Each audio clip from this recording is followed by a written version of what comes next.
Building a brand new dedicated home theater room can be stressful and sometimes even complicated, not knowing where to start and how to plan. In this video, I'm going to talk about how you guys can prep, share some mini secrets that I've never mentioned before, and go through some standard guides to consider before building a dedicated home theater room. These are some of the things that I've come across from my own experiences throughout the years. I've learned things the hard way, and I hope this helps some of you guys who are either planning, in the process, or even thinking of improving their room.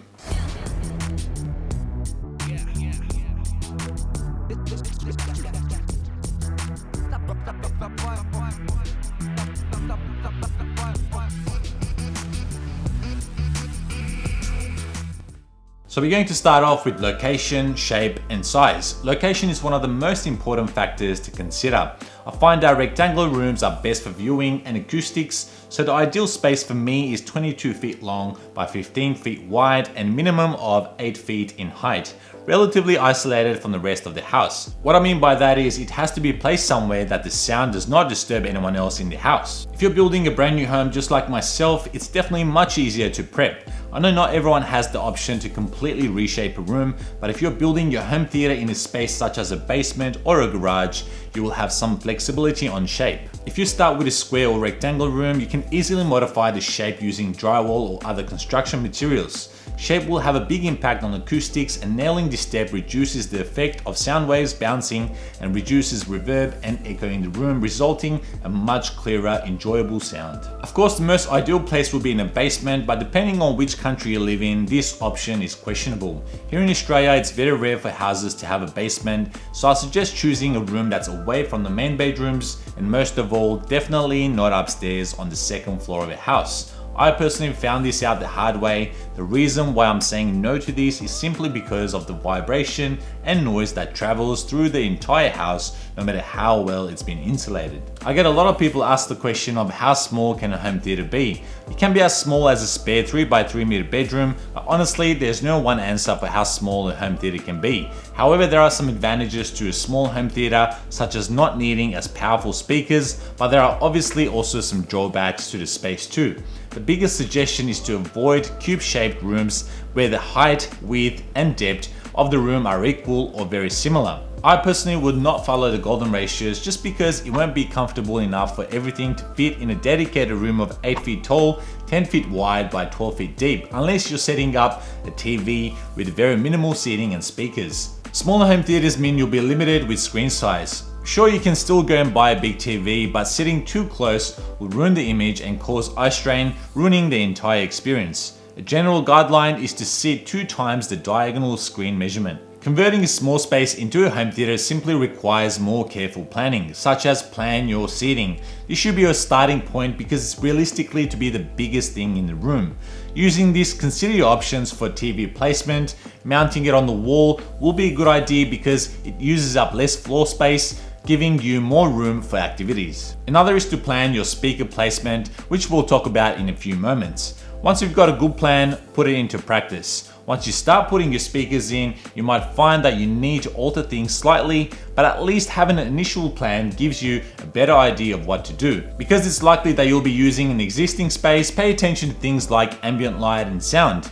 Blackout curtains are a must, and you might want to think about including some acoustic treatment to improve sound quality. There's absolutely no reason why a small home theater should be any worse than a large one, providing you plan everything carefully and intelligently. At the end of the day, a large home theater is really a lot of empty space, and providing you've got seating and a good screen, what more do you need? When you're building the shell of your home theater, you need to think of it as another addition to your home. Once the bones are completed, pay extra attention to slightest details such as nails and screws. Look for loose joints and anything that could possibly cause vibration. If you're building a riser for second row seating, make sure you follow the recommended specs and take into consideration of what type of front row seating you'll be using. I like to use 90mm wall studs as some in-wall speakers need 70mm cavity space. Speaking of which, knowing speaker, projector, and AV rack placement is very important because you'll need to build support frames and mounting points, especially for the projector mount that needs to be bolted into a strong beam. If you've chosen your home theater to be in a basement that has concrete walls, consider installing studs and drywall and avoid any sort of plumbing work going on the ceiling for the above room. If anything, go around and back up from the sidewalls as further away as possible. The ideal method for me is building a room within a room, meaning isolating and detaching the room from the rest of the house. That way, you don't have to worry about vibration and sound traveling through the entire house. If you can do that, that will make a tremendous difference. When it comes to framework, it's also very important to understand insulation and how to not let the sound escape from the room. I've seen a lot of rooms with a lot of windows for air circulation, which unfortunately reflects sound, causing audio distortion, and they emit light that can produce reflections on your viewing surface. So the fewer the better, or none at all. Entry point in the room is another thing to think about. In my books, it is the weakest point in acoustics and the biggest inlet or outlet of sound. Once installed, consider caulking and sealing the gaps that are created between the frame of the door and the drywall. This is an inexpensive way to soundproof your home theater door frames, but for me, the biggest gaps in a door is the gap down below near the floor. If you don't take care of this part, then your soundproofing efforts can be in vain. If you're after a budget way to fix this issue, you can get what it's called a door sweep, which works really well, but I believe an automatic door bottom works a lot better and of course looks more professional. If you have a hollow entry door, you can simply add a mass loaded vinyl mat on the face of the door, which is an effective high quality soundproof material used to block sound. You can use them on your ceilings, walls, or even on your flooring. You simply cut it to size with scissors and glue it with green glue or staple it to the door. I'd go for the glue for best results. Changing your hollow entry door to a solid core door is going to be pretty high up there in terms of treatment and price. If that's out of your budget, here are some cheaper ways you can possibly get a similar result. Acoustic foam panels on the door, very cost effective. Secondly, you can purchase what is called an acoustic geometry door seal, which is an aluminium rubber type frame that goes around the door, or you can buy the entire kit which comes with the door sweep. This kit works really well. This is a solution I feel is worth looking into if you really want to avoid the hassle of gluing, framing, and possibly damaging the door, which can be used even for your windows. On a side note, the best way to acoustically insulate your windows is through secondary glazing, which provides up to 70% noise reduction as opposed to just up to 42% noise reduction with double glazing. If you're building a home theater room that has some sort of concrete flooring, that's a big no-no for me, as it causes feedback and somewhat causes distortion. Carpet is going to be your best friend here, but if you have no choice or love the concrete vibe, just make sure you understand the complications involved with the acoustics and how uncomfortable it can be in different seasons throughout the year. Some say cork flooring with water radiant heating system works really good, but personally I have found carpet to be the ideal flooring in the home theater room for a lot of reasons. Number one, they absorb sound and prevent reverb. Number two, subwoofers are meant to sit on the floor so that the bass has more presence. But if the flooring doesn't absorb the bass frequencies, well, the result will be the loss of clarity in the higher frequencies. And number three, of course, fills the room with comfort and style. Let's talk a little about installing acoustic insulation inside the walls and ceiling. You can buy acoustic insulation in pre-cut bats, which are designed to fit between the timber joists in most homes. Insulation bats are installed in the walls, ceiling, and sometimes even the floors to help absorb and reduce noise transfer. Depending on which country you're from, there are many different types of insulation bats, such as here in Australia, we have the Bradford, Soundscreen, and Earthwool, while the Rockwool Safe End Sound being the most common in the United States. Make sure you cover every inch while it's open before drywalling, and don't forget to also insulate areas such as under the second row riser or any other empty areas of similar. Pre-wiring a home theater is one of those things where taking a shortcut can bite you big time. When building a dedicated home theater room, you need to take a lot of things into consideration and future-proof everything that's inside the walls. First step is to know exactly where you want your HVAC system, switches, power points, network ports, in-room lighting such as wall and ceiling strip or optic starlights, speaker placement and what types of speakers are important, distance of your projector, and of course the AV rack area. Starting from the bottom, make sure you give yourself plenty of power points to power up your seats if you own electric recliners and subwoofers, as well as leave 1 or 2 ports near your seating area for quick, convenient random devices. When it comes to switches, I personally am a big fan of smart control, so instead of a simple on-off switch, spice things up, make it unique, have fun with it, as well as make it look professional. If budget isn't an issue, something like the Control 4 system is a great way to complement your room and control everything in the palm of your hands. If you're building a riser for second row seating, adding step lights can definitely enhance the aesthetics of the room. You can either install LED strip lights on the edges for that modern look, or go more of the classic style that I had in my previous home theater room. Appropriate lighting is essential for creating a movie theater atmosphere, so make sure your dimmers are also part of your lighting setup. If you're building a new dedicated home theater room in 2021, you definitely want to have a 5.1.2 channel setup and above. What this consists of is 5 bass speakers, 1 subwoofer and 2 Dolby Atmos channels on the ceiling. If your room is under medium to large category, going for 7.2.4 or even 9.2.4 is going to be the more of the common ideal setup. The best way to run speaker cables is through a conduit which protects it as well as makes it easy for any future upgrades. I like to run 12 to 14 gauge cables for my speakers towards one side of the room, while another conduit is ran for my Cat 5 and HDMI cables from the projector to the AV rack. I suggest installing a minimum of 2 HDMI cables just in case. Yes, in some setups this can be costly, especially if your AV rack is at the front of the room, but honestly I learned this the hard way. If one fails, at least for now, you have a second one as backup. Taking future proofing to another level, I think it's a great idea to get an electrician in and hook up a couple of separate 20 amp circuits for the room if your electrical panel allows it. This way, not only you're making sure nothing overheats and fails, but also protecting and future-proofing the additional power needed in the future for extra subwoofers, amplifiers, etc. Okay, moving on to drywalling. I think when you reach to this point of the project, some people think, okay, cool, I'm almost done, let's drywall, and get a little too excited. Well, not necessarily. I've done this so many times before, and a standard drywall is just not going to do the job. Instead, invest and increase your budget to fully soundproof the finishing touches correctly. A standard drywall construction has what it's called the sound transmission class rating of 40 decibels. Now in a home theater, you can easily be making well above that, so after installation, I would honestly look into double drywall system, which consists of just a regular drywall going on first, then cover the entire room with plywood timber panels. I know there is definitely extra cost being added here, but for extreme soundproofing, these costs are necessary. After that's completed, install what it's called the mass loaded vinyl, which is very effective, flexible and affordable.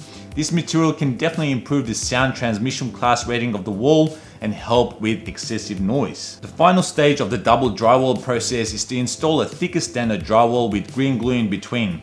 Some say resilient channel is a good idea to isolate the wall and ceiling from the studs, etc. But honestly, from my experience, I would not go down that path. Once everything is set and ready for paint, one last step is to make sure every bit of hole is gapped and covered, including around the power points, switches, and any open electrical holes you've made to feed the cables through.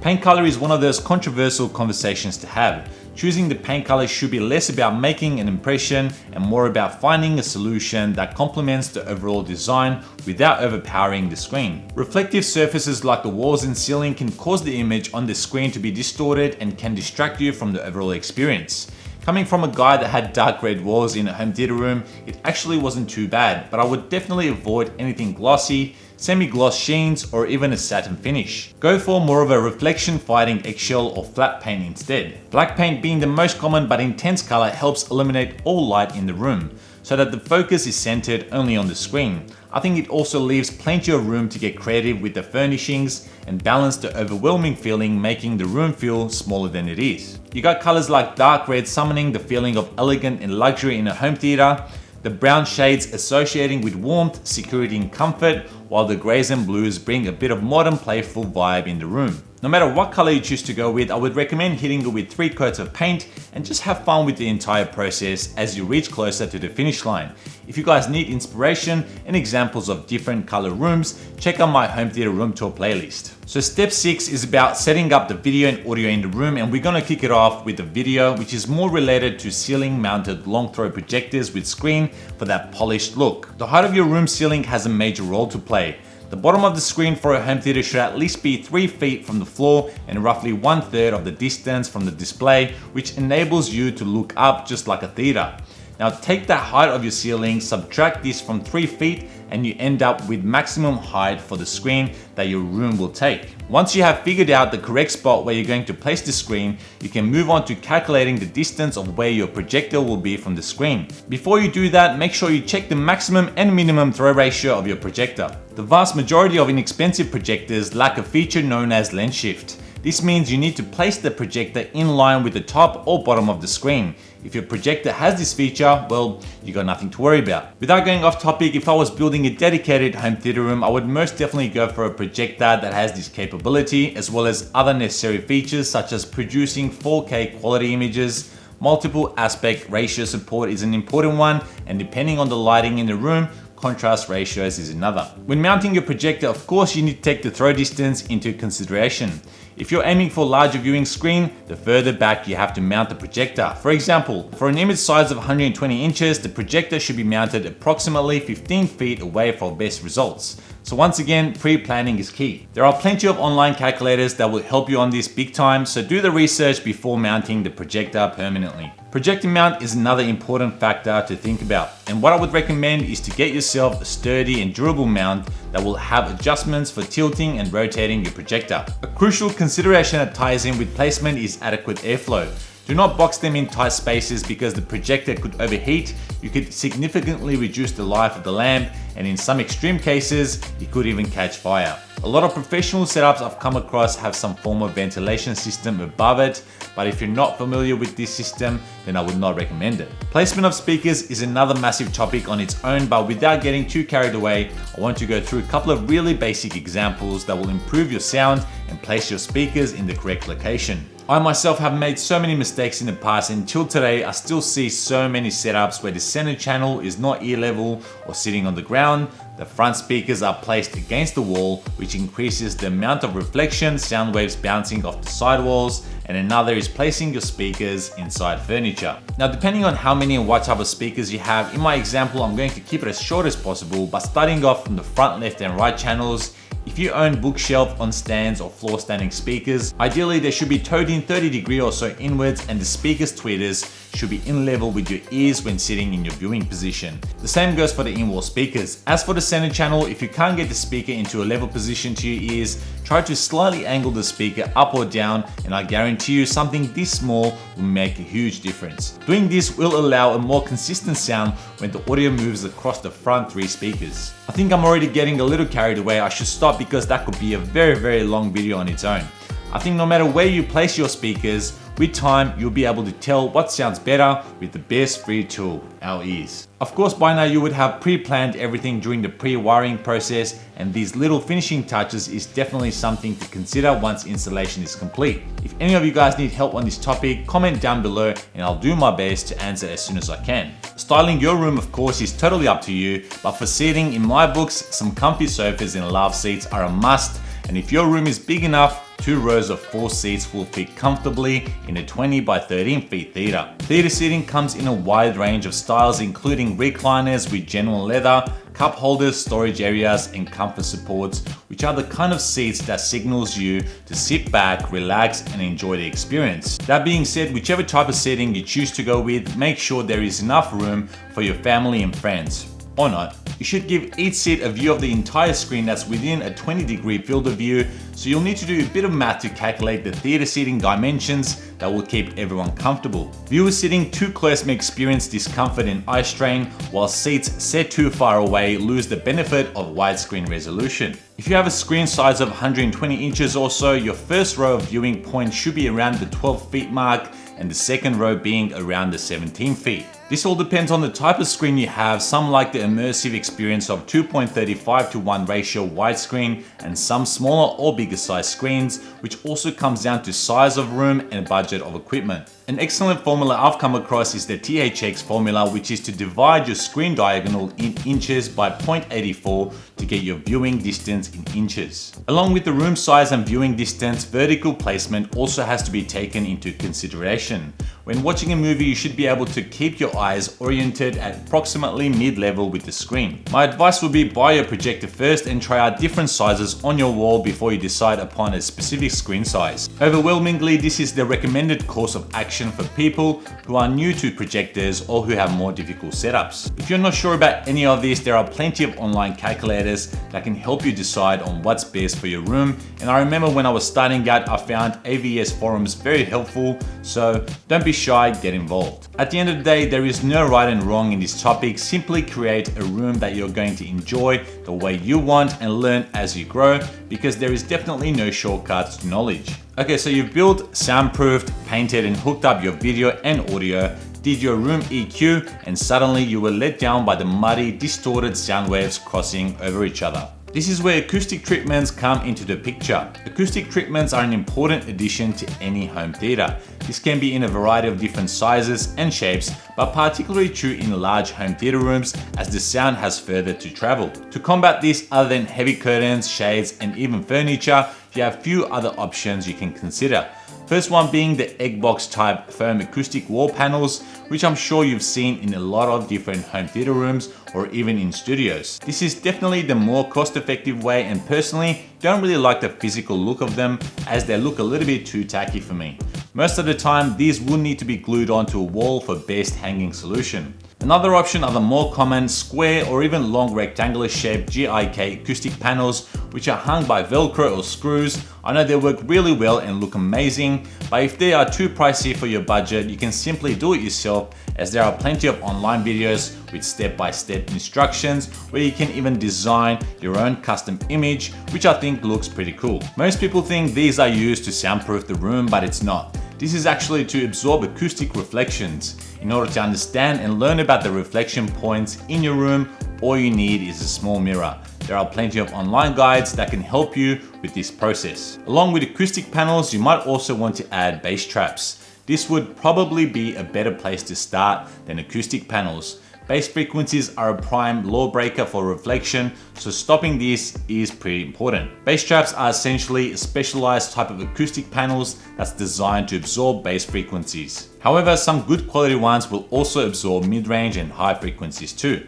Another is diffusers. They are a great addition alongside acoustic panels, particularly in larger spaces. Diffusers basically scatter reflected sound waves rather than absorbing them. When sound waves reflect, they usually end up amplifying some frequencies and reducing others. This results in unbalanced sound, which is what we want to avoid in a home theater. Diffusers stop this by keeping the reflective waves but changing their path. There's not really a right answer for how much acoustic treatment you can put into a room. You can go mad and cover every single wall around the room, but then you'll probably find all sounds in the room are flat and dull. While this might be great for some solutions, it might not be the best if you want an immersive sound experience. If you notice some sound reflection in your home theater, I'd recommend starting with a few bass traps in what you consider to be the problematic areas. Start small, test it out, and then ask for a second opinion.